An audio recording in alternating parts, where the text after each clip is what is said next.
चलिए देखिए, आज हम लोग देखते हैं कल से आगे, कल हम लोग जहाँ तक सीखे थे उसके आगे। ठीक है, ये 12th के बोर्ड एग्ज़ाम के लिए एक रिवीजन बैच है जिसमें अभी आपको पढ़ाया जा रहा है पहला चैप्टर इलेक्ट्रोस्टैटिक्स। ठीक है, इलेक्ट्रोस्टैटिक्स का 2 क्लास हम लोग पीछे कर चुके हैं और इसमें जो बता रहे हैं हम आपको वो ऑब्जेक्टिव क्वेश्चन और शॉर्ट क्वेश्चन जो बोलते हैं, मतलब 1 नंबर वाला 2 नंबर वाला, ये मतलब लॉन्ग जो होगा डेरिवेशन के फॉर्म में जो आता है उसका क्लास अलग से होगा। मतलब समझिए दिसंबर के शुरुआत से जो है वो लाइव क्लास शुरू हो जाएगा जिसमें आपका जो डेरिवेशन वगैरह होगा वो अलग से बताएंगे।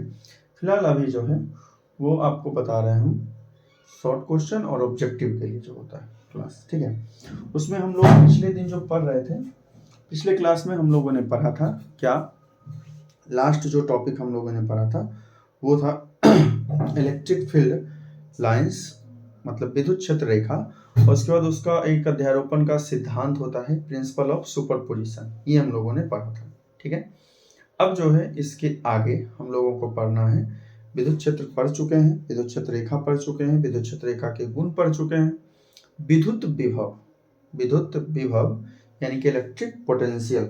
अब आगे हम लोग को पढ़ना है इलेक्ट्रिक पोटेंशियल। इलेक्ट्रिक पोटेंशियल किसको कहें, विद्युत विभव बोलते हैं हिंदी में, और इंग्लिश में बोलते हैं इसको इलेक्ट्रिक पोटेंशियल। इलेक्ट्रिक पोटेंशियल, ठीक है। इलेक्ट्रिक पोटेंशियल जो होता है वो क्या होता है, जब आप किसी चार्ज को राउट करते हैं इंफिनिटी से, जैसे ऐसा समझिए ये कोई चार्ज है, ये कोई पॉइंट है, ये कोई पॉइंट है। ठीक है, एक होता है इलेक्ट्रिक पोटेंशियल और एक होता है इलेक्ट्रिक पोटेंशियल डिफरेंस, मतलब एक होता है विद्युत विभव और एक होता है विद्युत विभवांतर। ये कोई पॉइंट है, इस पे जब आप किसी चार्ज को राउट करते हैं इंफिनिटी से, यानी कि अनंत से जब कोई चार्ज आवेश को आप लाते हैं किसी पॉइंट तक, तो उसके पर यूनिट यानी प्रति एकांक आवेश पे जो आपको कार्य करना पड़ेगा उसी को बोलते हैं विद्युत विभव। यानी किसी आवेश को अनंत से लाने में, कहाँ तक लाने में, किसी निश्चित बिंदु तक लाने में जो प्रति एकांक आवेश पे कार्य होता है उसको बोलते हैं विद्युत विभव। यानी कि when we route a charge from infinity to a point then the burden on per unit charge के लिए जो बर्डन होगा उसी को हम लोग बोलते हैं क्या, इलेक्ट्रिक पोटेंशियल। इलेक्ट्रिक पोटेंशियल, और वही जब एक पॉइंट से दूसरे पॉइंट पे किसी पे लाएंगे, इसमें इंफिनिटी जो है वो निश्चित नहीं अनिश्चित है। ठीक है, तो इसी में एक पॉइंट से दूसरे पॉइंट पे लाएंगे, तो ये हम लोग का अगला टॉपिक होगा इलेक्ट्रिक पोटेंशियल डिफरेंस। फिलहाल इलेक्ट्रिक पोटेंशियल पढ़ रहे हैं विद्युत विभव। इसमें लाए, इसमें मान लीजिए आपको क्योंकि चार्ज डिस्प्लेस हो रहा है, अपना जगह बदल रहा है, विस्थापित हो रहा है, इस कारण से इस पे वर्क होगा, तो पोटेंशियल को लिखते हैं V से, और V का जो फॉर्मूला होता है पर यूनिट आपको कई बार बता चुके हैं, जिसमें भी परिभाषा में प्रति एकांक लगा होगा, या इंग्लिश में जिसको बोलते हैं हम लोग पर यूनिट, ये जिसमें लगा हुआ रहेगा वो हमेशा भागा में होगा, डिवाइड में होगा। ठीक, आपको ऐसा सिखा चुके हैं कि आप जो है वो ऐसा कर सकते हैं, किसी फॉर्मूले से आप परिभाषा बना सकते हैं, जिस जो भी नीचे में उसमें क्या लगा दीजिए, हिंदी में प्रति एकांक या इंग्लिश में पर यूनिट। ठीक है, तो पर यूनिट चार्ज पे जो बर्डन करना पड़ेगा उसी को हम लोग बोलते हैं इलेक्ट्रिक पोटेंशियल, यानी कि विद्युत विभव। प्रति एकांक आवेश पे जो कार्य करेंगे, कार्य कब होगा, जब आवेश को लाएंगे कहां से, अनंत से, तब। ठीक है, अब जो इसका फॉर्मूला हमारे पास आ गया V is equal to W/Q। ठीक है, तो इसके लिए पहला जो होगा SI यूनिट, SI यूनिट में इसी फॉर्मूले से बनाएंगे W/Q से, वर्क का जूल, चार्ज का कूलम, यानी कि चार्ज का जूल होता है और आवेश का कूलम होता है, तो ये आंसर बन गया हमारा क्या, जूल पर कूलम, और इसी को हम लोग बोलते हैं वोल्ट, वोल्ट जिसको V से लिखते हैं। ठीक है, इसी का जो दूसरा पॉइंट हो गया, ये हो गया इसका डायमेंशन यानी कि बीमा, विद्युत विभव का बीमा क्या हो जाएगा। तो बीमा में भी फिर इसी तरीके से वर्क का यानी कि कार्य का बीमा होता है ml²t-2 और आवेश का बीमा होता है AT या IT। ठीक है, तो सबको ऊपर कर लीजिएगा तो ml²t-3 हो जाएगा और a-1 दो पहले से था, ये नीचे में प्लस से ऊपर जाके माइनस हो गया, a नीचे में प्लस ऊपर जाके माइनस हो गया। और आप कहीं भी करंट वाले को A से I को चेंज कर सकते हैं। ठीक है, तो इसको इस फॉर्म में लिख सकते हैं आप ml²t-3 I-1। ठीक, फिर अब आइए कि स्केलर होगा या वेक्टर होगा। तो स्केलर और वेक्टर के लिए भी आपको इसी से समझना है क्या कि ये जो है ई कार्य अदिश राशि, कार्य स्केलर क्वांटिटी है और ये भी अदिश राशि है। तो सदिश के लिए कम से कम एक क्वांटिटी सदिश होगा। दोनों राशि में से एक राशि, अगर एक भी राशि सदिश न है तो उसका आंसर कभी सदिश नहीं होगा। या तो दोनों सदिश होना चाहिए या दोनों में से कोई एक सदिश होना, तभी सदिश आंसर बन सकता है। ठीक है, तो ये जो है ये कैसी राशि है, अदिश राशि है, इसका मतलब स्केलर क्वांटिटी है। ठीक है, उसके बाद इलेक्ट्रिक पोटेंशियल जहां से हम लोग चार्ज को ला रहे थे इंफिनिटी से, यानी कि अनंत पर जो भी का वैल्यू होता है, ये बिल्कुल ऑब्जेक्टिव क्वेश्चन, अनंत पे विद्युत विभव का जो मान होता है वो शून्य होता है।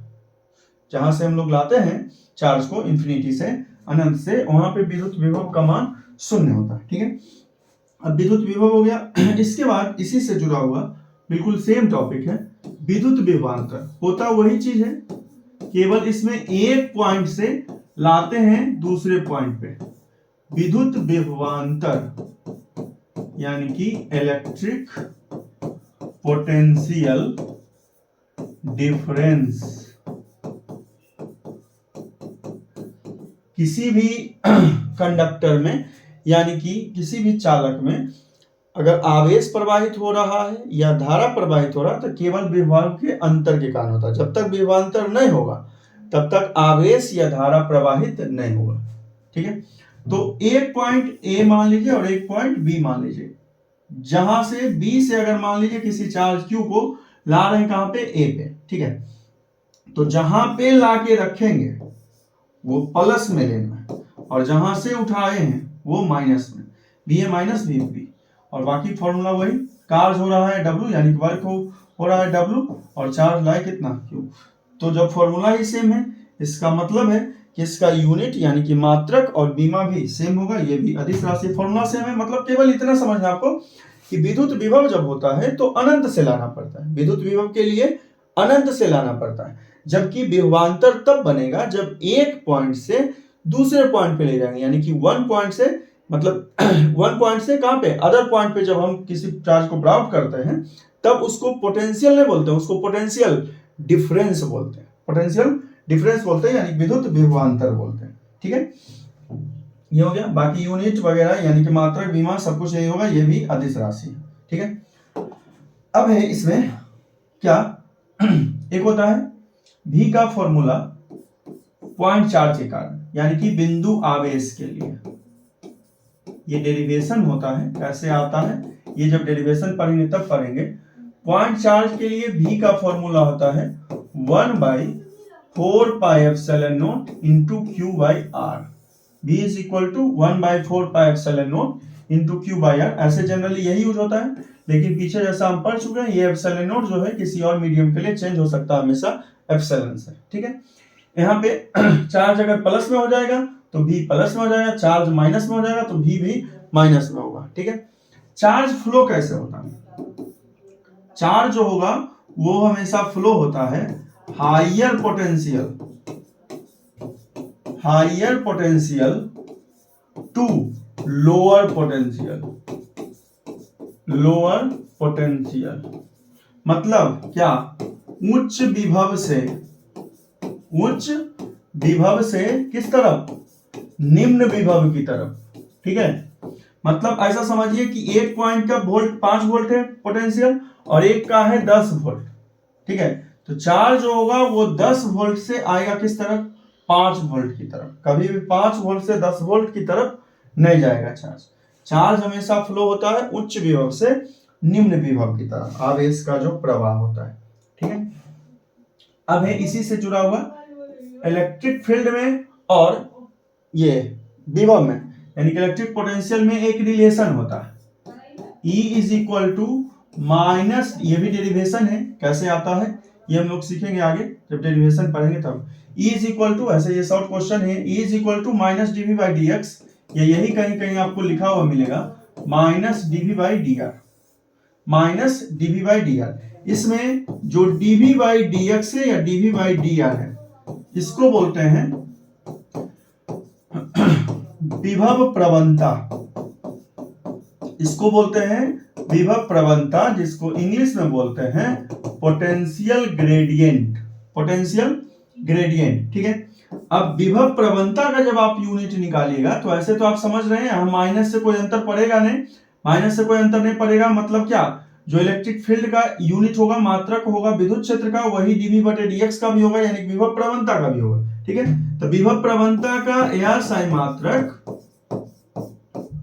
होगा क्या, वोल्ट पर मीटर, जो पीछे हम लोग पढ़े थे इलेक्ट्रिक फील्ड के लिए। ऐसे भी यहां से डीवी का वोल्ट हुआ, डीवी का वोल्ट डी, और डीएक्स क्या है, डिस्प्लेसमेंट यानी कि विस्थापन है, इसका मीटर, तो वोल्ट पर मीटर हुआ। ठीक, इसका जो बीमा होगा यानी कि डायमेंशन, डायमेंशन के लिए फिर ऊपर में वोल्ट का कीजिएगा यानी कि पोटेंशियल का कीजिएगा, या डायरेक्ट समझिए ई का जो होता है, तो ई का क्या होता है एम एल टी माइनस 3 ए माइनस 1 और एम एल टी माइनस 3 आई माइनस 1। ठीक, विभव अभी जो पीछे पड़े, विभव जो है वो अदिश है, लेकिन विभव प्रवणता जो है वो कैसी क्वांटिटी है, सदिश राशि है, यानी कि वेक्टर क्वांटिटी है, वेक्टर है। ठीक है, क्यों वेक्टर होगा ये भी समझिए। तब विभव, ऊपर में विभव है, विभव जो है वो अदिश है यानी कि स्केलर है, जबकि ये जो dx विस्थापन है यानी कि डिस्प्लेसमेंट है, ये कैसी राशि है, वेक्टर, सदिश राशि। तो एक अदिश और एक सदिश होने से हमेशा आंसर जो बनेगा वो क्या बनेगा, सदिश राशि बनेगा। इस कारण से ये जो है वो कैसा क्वांटिटी है, सदिश राशि है, वेक्टर क्वांटिटी है। ठीक है, ये हो गया दोनों के बीच का रिलेशन। ठीक, विभव पढ़ लिए, विद्युत विभवांतर पढ़ लिए, और दोनों में संबंध होता है, किसमें, विद्युत विभव में और विद्युत क्षेत्र में, E is equal to minus D V by D X, और उसके बाद उसको बोलते हैं विभव प्रवणता, किसको, डीवी बटे डीएक्स को। ठीक है, विभव प्रवणता। इसके बाद जो आगे हम लोग को पढ़ना है वो होता है एक समविभव तल बोलते हैं, समविभव, समविभव मतलब इक्विपोटेंशियल, समविभव पृष्ठ या समविभवी तल, समविभवी तल। ठीक है, इसका भी प्रॉपर्टीज आपको बता रहे हैं, इसको बोलते हैं हम लोग कौन सा, इक्विपोटेंशियल सरफेस, इक्विपोटेंशियल सरफेस। चलिए देखिए, सरफेस तो हम समझते ही हैं, ये कोई सरफेस है। ठीक है, इस पे अलग अलग कई सारे पॉइंट हो सकता है, ये ए बी सी डी, कुछ भी समझिए, A B C D E F, ऐसा कुछ। तो इक्विपोटेंशियल नाम से समझिए, समविभव, सम का मतलब क्या होता है, समान यानी कि इक्वल, इक्वल पोटेंशियल वाला सरफेस को बोलते हैं इक्विपोटेंशियल सरफेस। ठीक है, मतलब इसमें जितना पॉइंट लेंगे सब के लिए भी का जो वैल्यू होगा वो हमेशा इक्वल होगा यानी कि समान होगा। ठीक है, इसी कारण से इसको बोलते हैं हम लोग कौन सा, समविभवी तल यानी कि समविभवी पृष्ठ। ठीक है, अब क्योंकि विभव सब जगह का बराबर होता है तो विभवांतर जब यहाँ पे हम कहीं भी निकालेंगे, V A minus V B निकालें, V B minus V C कोई भी निकालें, क्योंकि दोनों बराबर है, जिसके कारण विभवांतर का वैल्यू इस पे हमेशा जीरो होता है। विभवांतर का वैल्यू यानी कि पोटेंशियल डिफरेंस जो बनेगा वो हमेशा बराबर होगा, किसके, जीरो के बराबर होगा। ठीक है, इसके बाद देखिए, इसी का एक प्रॉपर्टीज है, क्योंकि पोटेंशियल डिफरेंस जीरो हो गया, तो अभी हम पढ़े थे पोटेंशियल डिफरेंस का formula W by Q, W by Q. तो यहां से जब आप W निकालिएगा तो W निकालिएगा तो क्या आंसर बन जाएगा, VA minus VB into Q, यानी कि 0 into Q. Potential difference zero हो गया, पोटेंशियल पोटेंशियल सरफेस का, जिसके कारण वर्क यानी कि किसी भी इक्विपोटेंशियल सरफेस पे, इससे जुड़ा हुआ कई सारा क्वेश्चन ऑब्जेक्टिव आता है, कभी भी आपको दे दे कि इलेक्ट्रॉन को किसी समविभावी पृष्ठ पे यानी कि इक्विपोटेंशियल सरफेस पे 5 सेंटीमीटर डिस्प्लेस कर रहे हैं, विस्थापित कर रहे हैं, तब कितना कार्य होगा, 50 सेंटीमीटर दे दे, उसके बदले 100 सेंटीमीटर दे दे, 5 मीटर दे दे, कुछ भी वैल्यू होगा, डिस्प्लेसमेंट होगा, लेकिन वर्क का वैल्यू हमेशा 0 होगा। यानी विस्थापन तो होगा आवेश, लेकिन उसका जो कार्य होगा वो हमेशा बराबर होगा 0 के। ठीक है, अब देखिए, क्योंकि कार्य 0 होता है, कार्य 0 होता है, इस कारण से जो समविभवी तल होता है वो विद्युत क्षेत्र के हमेशा लंबवत होता है। ठीक है, तो जब कार्य यहां से बनाएगा तो ये आंसर बनेगा, कार्य ऋणात्मक हो जाता है, माइनस एफ, या केवल एफ ही समझिए, परिमाण लीजिए एफ, और छोटा सा कोई डिस्प्लेसमेंट समझिए एफ इंटू डी एक्स, कार्य का फॉर्मूला था ना एफ एस कोस थीटा। ठीक है, ई हो गया वैल्यू कितना, 0 is equal to F into D X into cos theta. ठीक है, इसके बाद अब हम जान रहे हैं इसको इलेक्ट्रिक फील्ड के फॉर्म में बदलना, तो ई एफ को बदल लीजिए, तो एफ को बदलिएगा तो ई इंटू क्यू होगा into D X cos theta. ये एफ का वैल्यू कैसे लिखे, तो पीछे हम लोग पढ़े थे E is equal to F by Q, F is equal to कितना, E into Q, E into Q रख दिए। अब यहां से देखिए ई और dx के बीच में हमको रिलेशन दिखाना है कि 90 होता है, तो q को अगर इस साइड हम ले आते हैं तो q का ऐसे वैल्यू कुछ भी रखेंगे तो 0 ही आंसर बनेगा, तो 0 is equal to E into dx cos theta. ठीक है, अब e और dx के बीच में कितना एंगल होगा कि इसका वैल्यू कितना होगा, 0 होगा, बताइए। तो कोस थीटा का वैल्यू जब निकालेंगे तो ये बनेगा कोस 90, इसका मतलब थीटा का वैल्यू कितना डिग्री है, 90 डिग्री।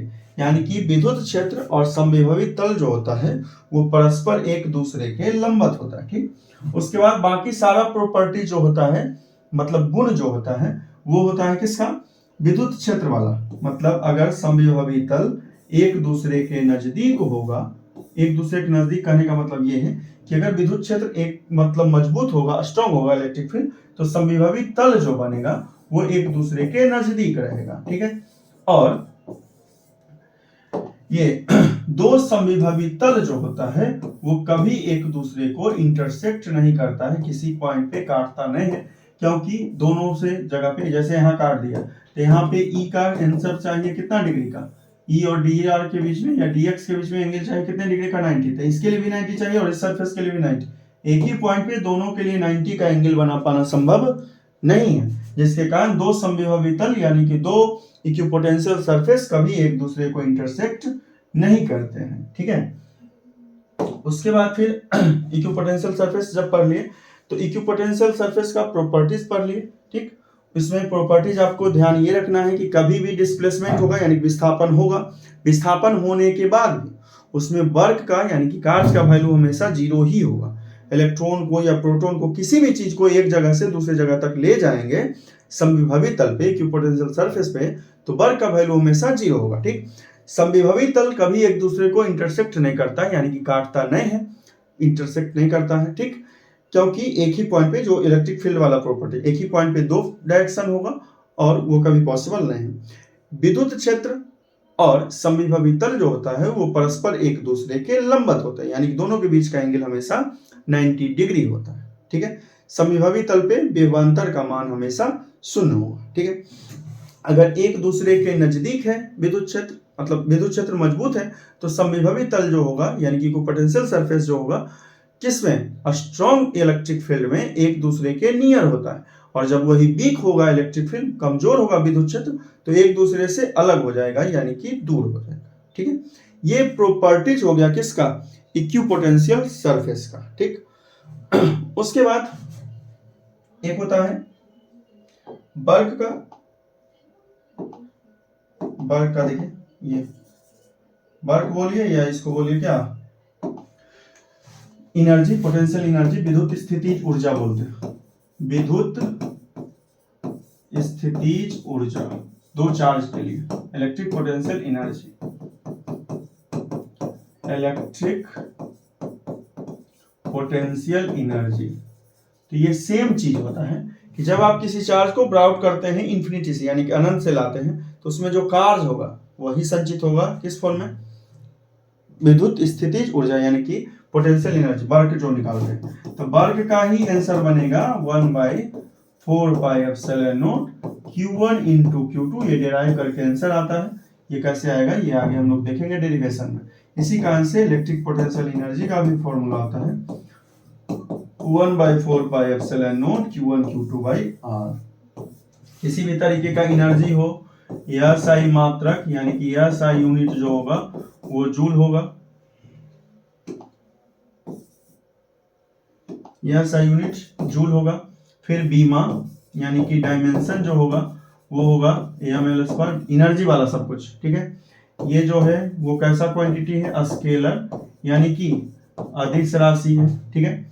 ये सब इसका हो गया नोट जो जुड़ा हुआ है विद्युत स्थितिज ऊर्जा से, यानी दो आवेश के बीच में जो स्थितिज ऊर्जा का फॉर्मूला है वो है U = 1/4πε0 Q1 Q2/R, ठीक है। इसी में क्वेश्चन ऐसा होता है कि डिस्टेंस बढ़ा देंगे, डिस्टेंस घटा देंगे, यानी दूरी को बढ़ा दें, दूरी को घटा दें, तो आपको दिख रहा होगा ये एक दूसरे के इनवर्सली प्रोपोर्शनल है, यानी कि स्थितिज ऊर्जा का मान दोनों आवेश के बीच की दूरी के व्युत्क्रमानुपाती होता है। तो दूरी घट जाएगा, दूरी क्या होगा, डिक्रीज हो जाएगा, तो एनर्जी बढ़ जाएगा, इंक्रीज हो जाएगा, उल्टा चलेगा। दूरी बढ़ जाएगा तो एनर्जी क्या होगा, घट जाएगा, ठीक। ये हो गया तो ये हो गया विद्युत स्थितिज ऊर्जा, ठीक। इसके बाद जो आगे हम लोगों को पढ़ना है वो है विद्युत फ्लक्स। एक पढ़ लेते हैं विद्युत फ्लक्स, इलेक्ट्रिक फ्लक्स, ठीक है। इलेक्ट्रिक फ्लक्स कहते हैं किसको है, जब आप किसी सतह को, मतलब ये मान लीजिए पहले से विद्युत क्षेत्र है, ठीक है, E, यहाँ पे लाके हम इस सतह को रख दिए, तो इससे जो लाइन पास करेगा, जितना इलेक्ट्रिक फील्ड लाइंस यानी विद्युत क्षेत्र रेखा यहाँ से गुजरेगा, उसी के नंबर को बोलते हैं इलेक्ट्रिक फ्लक्स, ठीक है। तो विद्युत क्षेत्र में किसी सतह को रखने पर उससे गुजरने वाले कुल विद्युत क्षेत्र रेखाओं की संख्या को विद्युत फ्लक्स बोलते हैं, ठीक है। Total number of electric field lines passes through a surface kept in electric field is known as electric flux, ठीक है। इलेक्ट्रिक फ्लक्स को हम लोग लिखते हैं फाई से, डिनोट करते हैं किससे, फाई से, और फाई = फॉर्मूला होता है EA cos theta, EA cos theta. अब इसका SI यूनिट समझिए क्या हो जाएगा, तो SI यूनिट जो होगा वो E का होता है क्या, या तो वोल्ट पर मीटर या न्यूटन पर कूलम, तो वोल्ट पर मीटर और एरिया का मीटर स्क्वायर, जबकि कोस थीटा का कोई यूनिट नहीं होगा तो इसका वोल्ट मीटर होगा। और एक और हो सकता है विद्युत क्षेत्र का यानी कि इलेक्ट्रिक फील्ड का न्यूटन पर कूलम और इसका मीटर स्क्वायर, तो हो जाएगा आंसर न्यूटन मीटर स्क्वायर पर कूलम। इसी को ऊपर करके लिख लेंगे तो C-1 हो जाएगा, ठीक। फिर डायमेंशन निकालिए इसका, यानी कि बीमा निकालिए, दूसरे पॉइंट में डायमेंशन निकालिए, तो डायमेंशन फिर वही E का जो डायमेंशन होगा, E का डायमेंशन क्या होगा, तो ML_T-3A-1, और एरिया यानी कि विद्युत ये क्या बोलते हैं क्षेत्रफल का L² हो जाएगा, तो ये हो जाएगा ML3, ये क्वेश्चन था ML3T-3A-1, या A को आप चेंज कर सकते हैं किससे, I से। फिर आइए तीसरे पॉइंट पे, ये कैसा क्वांटिटी हो जाएगा, स्केलर यानी कि अदिश क्यों हो जाएगा, क्योंकि दो तरह का प्रोडक्ट होता है, एक होता है A.B जिसको डॉट प्रोडक्ट बोलते हैं यानी कि बिंदु गुणनफल बोलते हैं, इसका फॉर्मूला होता है AB cos थीटा, ये है सदिशों का अदिश गुणनफल, मतलब कि क्या स्केलर, जबकि यही अगर हो जाएगा क्या क्रॉस A क्रॉस B, तो इसका सूत्र हो जाएगा AB sin थीटा n होता है, ये वेक्टर क्वांटिटी है, यानी कि ये जो होगा वो कैसा गुणनफल होगा, सदिश गुणनफल। तो जिसमें साइन लगा हुआ है वो सदिश होगा, जिसमें कोस लगा हुआ है वो अदिश होगा, ठीक है। तो ये हो गया क्या, इसमें कोस लगा हुआ था तो अदिश हो गया। उसके बाद इसका सबसे बड़ा और सबसे छोटा वैल्यू निकालिएगा, तो फाई का वैल्यू फाई बराबर यानी कोस में बताना है आपको। तो फाई का जब 90 डिग्री रखेंगे तो कोस 90 का वैल्यू 0 होता है, कोस 90 का वैल्यू 0 होगा। फिर कोस 90 का वैल्यू 0 डिग्री है, फिर कोस 0 का वैल्यू सबसे बड़ा होता है 1 और कोस 180 डिग्री का वैल्यू -1 होता है। तो तीनों में सबसे बड़ा है कौन? 1 सबसे बड़ा है, तो इस पे वैल्यू आएगा मैक्सिमम, इस पे वैल्यू आएगा मिनिमम, और इस पे जो वैल्यू आएगा वो आएगा बीच का, ना तो सबसे बड़ा और ना ही सबसे छोटा, जिसको मीन वैल्यू बोलते हैं। ठीक है, तो अगर रख देंगे हम तो phi equal to E A cos theta, तो ई ए कोस 90 अगर रख दिए तो कोस 90 का 0, 0 से इंटू होके 0 आ जाएगा, यानी कि इसका जो मीन वैल्यू होगा वो 0 होगा। मैक्सिमम कोस 0 का 1 हो गया, तो ई ए में 1 से इंटू करेंगे तो फाई का वैल्यू जो होगा वो ई ए आएगा, ये हो गया इसका मैक्सिमम वैल्यू। और फिर जब 180 रखेंगे तो माइनस में आ जाएगा answer, phi is equal to minus E A, ये हो गया इसका सबसे कम वैल्यू, मिनिमम वैल्यू। इसके बाद क्या करेंगे हम लोग? इसके बाद हम लोग देखेंगे ये कि इसको वेक्टर फॉर्म में कैसे लिखेंगे। तो फाई इज इक्वल टू है कितना? ई ए कॉस थीटा। तो इसको जब लिखिएगा आप तो डॉट हटा लीजिए, मतलब कि कोस हटा लीजिए तो डॉट लगा दीजिए, यानी कि फाई इज इक्वल टू कितना? E dot A dot A का मतलब हुआ ये इसमें एक ये क्या बोलते हैं ए डॉट बी का, जब इस पे आधारित आप क्वेश्चन कोई बनाइएगा इसका फॉर्मूला होता है ए x plus A Y B Y plus A Z B Z. मतलब अगर कोई वेक्टर लिखा हुआ है इस फॉर्म में A X I plus A Y J plus A Z के, और कोई दूसरा वेक्टर लिखा हुआ B vector is equal to B X I plus B Y J plus B Z के, तब ये ए एक्स को मतलब एक्स को एक्स से, यानी कि आई को आई से, जे को जे से और के से इंटू करते हैं तो इसमें हमारा वैल्यू बन जाएगा। यानी कि अगर ये समझिए कि ए हो गया ई और एरिया वाला जो यानी कि क्षेत्रफल वाला हो गया बी, तो पहला को पहला से, दूसरा को दूसरा के, मतलब आई को आई से, जे को जे से और के को के से करते हैं। इसमें जो भी वैल्यू नहीं रहेगा उसका वैल्यू 0 के बराबर लेते हैं। ठीक है, तो ये हो गया हम लोग का विद्युत फ्लक्स। ठीक, इसके आगे हम लोग पढ़ेंगे अगली क्लास में।